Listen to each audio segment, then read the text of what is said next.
Welcome everyone to this explainer. I am so incredibly excited to have you here today. Look, if you've ever felt that massive spike of adrenaline when those flashing red and blue lights suddenly appear in your rearview mirror, trust me, you are absolutely not alone. We've all been there. So today, we're going to equip you with the exact practical toolkit you need to navigate these high-stress situations safely. We're going to break down exactly how to actively protect your Fourth, Fifth, and Sixth Amendment rights during a traffic stop. And we're going to do this by looking at real laws, real court cases, and some highly specific phrases you'll want to memorize. All right, here is our chronological survival guide for today. First, we'll cover detained or free to leave. Then, time limits and dog sniffs. Third, refusing warrantless vehicle searches. And finally, invoking silence and counsel. Let's jump right in. Section 1. Detained or free to leave. Establishing the legal baseline of your encounter. Okay, let's begin at the exact moment those flashing lights appear. Picture it. The officer has just walked up to your window. After you politely hand over your license, registration, and insurance, there is one specific, literal script you need to use. You need to ask, am I being detained or am I free to go? This isn't just small talk, guys. It is the ultimate legal test to establish your status right then and there. Every single interaction with law enforcement starts at this exact point, and your rights depend entirely on how you're classified at this very first moment. Now, why is that question so absolutely crucial? Because it reveals the fork in the road of your legal standing. On one side, we have what's called a voluntary contact or a field inquiry. If you ask if you're free to go and the officer says yes, you can literally just calmly walk away. They don't need any suspicion to just come up and chat with you. But on the flip side, if they say, no, you are not free to go, well, you are now officially in an investigative detention. At this stage, your movement is legally restricted, and they must have a valid legal reason to be holding you. But let's be real. Sometimes officers won't give you a straight yes or no answer. It happens. In those cases, courts look at what they call the totality of the circumstances. So think about the scene. Did the police block your vehicle with their patrol car? Do they have those blinding emergency spotlights shining on you? Are they using a really commanding tone of voice, ordering you out of the car? Or maybe surrounding you with multiple officers? If a reasonable person wouldn't feel free to just leave, you are detained. Those specific factors instantly shift a casual chat into a legal detention. And that shift, it's a huge deal because of these legal thresholds. To temporarily detain you, an officer absolutely must have what's called reasonable suspicion. That means specific, articulable facts that you're involved in a crime. Basically, they can't just act on a gut feeling or a hunch. But to formally arrest you, they have to hit the much higher bar of probable cause, which actually requires concrete evidence.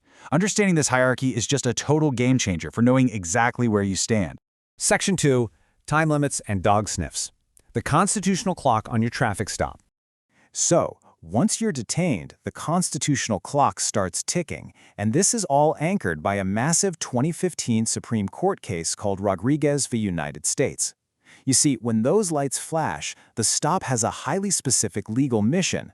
That mission is strictly limited to addressing the actual traffic violation that caused the stop in the first place. For example, in the Rodriguez case, a driver simply swerved to miss a pothole. So the officer's legal mission was just to check the driver's license, look at the registration, and write a warning ticket for swerving. That's it. Nothing more. Now, I really want you to focus on this time frame, 7 to 8 minutes. In that Rodriguez case, the officer completely finished writing the warning ticket, but then he held the driver there for an extra 7 or 8 minutes just to wait for a backup officer and a canine drug dog to arrive. To you and me, 7 minutes might sound like nothing, but the Supreme Court ruled that this seemingly brief delay was actually a severe constitutional violation. Let's walk through the timeline of this because it's pretty fascinating. Step 1, the written warning is issued. Step 2, the traffic mission is legally complete. At that exact second, the officer's authority to hold you ends, period. But then, step 3, the officer unlawfully makes the driver wait 7 to 8 minutes for the drug dog. Step 4, the doc arrives and alerts to methamphetamine. But here's the kicker. Because the officer prolonged the stop for a totally unrelated criminal fishing expedition without independent reasonable suspicion, the entire search was ruled unlawful. Justice Ruth Bader Ginsburg actually wrote this incredibly powerful ruling for the Supreme Court. It clearly establishes that there is no bonus time for officers who happen to write tickets really quickly. Once that ticket is written, you cannot be held indefinitely just so a drug dog can show up. If the officer finishes up the ticket and then asks, hey, mind if I search your car, you can absolutely say no and leave. Moving right along to Section 3, refusing warrantless vehicle searches, protecting your Fourth Amendment rights. Now, you might be wondering how searches actually happen. Well, the Fourth Amendment is your primary shield against unreasonable searches and seizures, and knowing this is crucial for that absolute pressure cooker moment when an officer asks to search your car. Generally speaking, police need a warrant to search your vehicle, but the courts have carved out 4 major exceptions. 1. Probable cause, like if they literally smell illegal drugs or see something incredibly obvious. 2. Search incident to arrest, which happens if you are lawfully arrested. 3. Plain view. They see contraband from a perfectly lawful vantage point outside your window. And 4. Voluntary consent. And guys, this 4th one is how the vast majority of searches happen. It's when they casually ask, "Do you mind if I take a quick look?" and people just say, "Sure." It's really critical to contrast what police can and cannot do without your permission. On the allowed side, without your consent, police can totally walk a dog around the outside of your car during a lawful stop. Also, under a Supreme Court ruling known as Pennsylvania v. Mims, they can legally order you to step out of the vehicle for their safety. You absolutely must comply with that. However, on the not allowed side, without probable cause or your explicit consent, they absolutely cannot search the interior of your car, they cannot pop your trunk, and they cannot dig through your closed bags. But what if an officer just proceeds to search anyway? Well, here is your absolute formula for survival. Verbal objection plus physical compliance. You must never, ever physically resist an officer or block their path. Seriously, don't do it. That will literally only result in you getting additional charges like obstruction. Instead, you clearly state, "Officer, I do not consent to this search." This verbal refusal is a game changer because it creates a vital legal record. Even if they search anyway, your attorney can use your clear lack of consent later in court to get unlawfully obtained evidence totally thrown out. All right, Section 4, invoking silence and counsel. The ultimate shields for your Fifth and Sixth Amendment rights. This section is all about ensuring you don't accidentally waive your rights through nervous small talk or, trying to awkwardly talk your way out of a ticket. I really want you to internalize this completely. Silence is not guilt. The Fifth Amendment right to remain silent was created specifically because our legal system recognizes that people, innocent and guilty alike, just cannot adequately represent themselves under intense pressure. Invoking this right is absolutely not an admission of wrongdoing. It's a constitutional shield used by millions of innocent people every single day.